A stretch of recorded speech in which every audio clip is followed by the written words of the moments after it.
Méditation du 1er mars, condition de la prospérité. Tu mangeras devant l'Éternel ton Dieu dans le lieu qu'il choisira pour y faire demeurer son nom. La dîme de ton blé, de ton vin nouveau et de ton huile, les premiers-nés de ton gros et de ton menu bétail, afin que tu apprennes à craindre toujours l'Éternel ton Dieu. Deutéronome 14, verset 23. Utiliser la dîme mensuelle de nos revenus gagnés pour les dépenses de l'église locale, pour des dons aux pauvres ou lors de célébrations communes des fidèles n'est pas biblique. S'il est vrai que les Israélites donnaient au moins 3 dîmes, il faut noter les distinctions importantes qu'il y avait entre elles. La première dîme était mise à part au moment de la récolte ou de la vente d'un animal. Lévitique 27, les versets 30 à 32 fait référence à la manière de séparer cette dîme. Et Nombre 18, les versets 21 à 24 explique qu'elle était donnée exclusivement aux Lévites ou aux prêtres, afin qu'ils puissent consacrer tout leur temps à l'instruction dans le temple et à parler au peuple de la loi de Dieu. Cette dîme était l'équivalence de la dîme que nous connaissons aujourd'hui. Une deuxième dîme était prélevée chaque année, voir Deutéronome 14 et versets 22 à 27, et devait être partagée et célébrée en famille.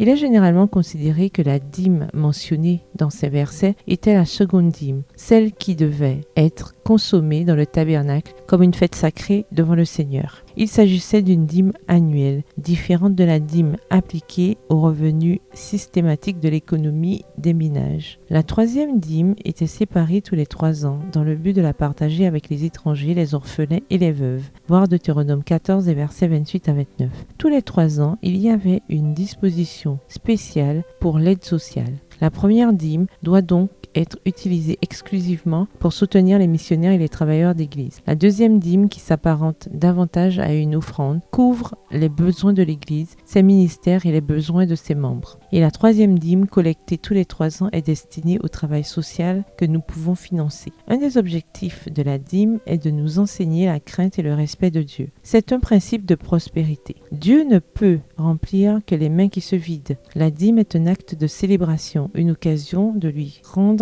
une petite partie des bienfaits que nous recevons de lui. Quand vous remerciez, c'est toujours avec le sourire. Donner jusqu'à ce que ça fasse mal n'est pas non plus biblique. Nous devons donner jusqu'à ce que cela devienne un acte de célébration. Dieu aime celui qui donne avec joie. 2 Corinthiens 9, le verset 7. Si vous êtes déjà fidèle dans le paiement de la dîme, je vous encourage à commencer un plan systématique d'offrande. Je connais des personnes qui pratiquent cela et qui prospèrent abondamment. Comme l'énergie, l'argent n'afflue que lorsqu'il est en mouvement et qu'il est beau de le transférer vers des intérêts divins éternels. Bonne journée, que l'Éternel vous bénisse.